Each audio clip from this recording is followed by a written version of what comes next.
don't know if people talk to you about that, but when we're watching you, my four brothers and I, we would say, if somebody had the game face, you're doing the Bernard. Do people talk to you about that? Do you still use the game face sometimes for some situations? No, I don't use it. It was actually for the game. But, you know, a lot of people used to misinterpret that. It was very effective against opposing teams, though. It scared some guys, so I didn't have to worry about them that night.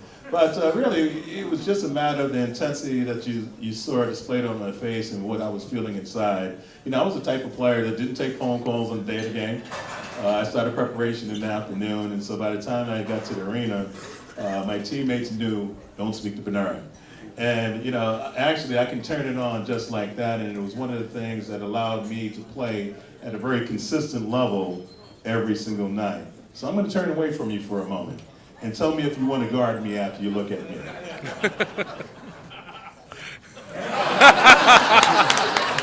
Do you think you want to defend me tonight? Come on, there you go.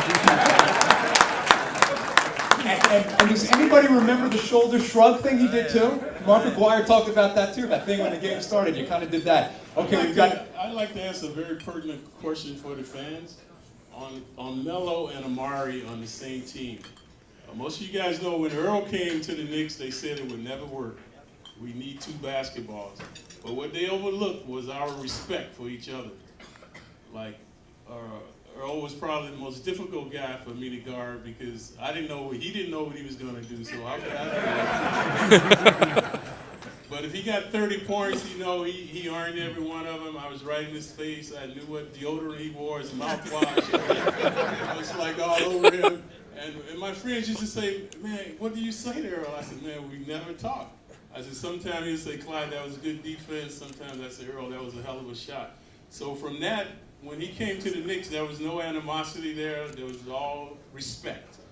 So if he was having a good game, I gave him the ball and vice versa. And that's why it worked, and that's what it's going to take for Melo and Amari to play together. They've got to forget about their egos and do what's best for the team. You know, I want to ask a question.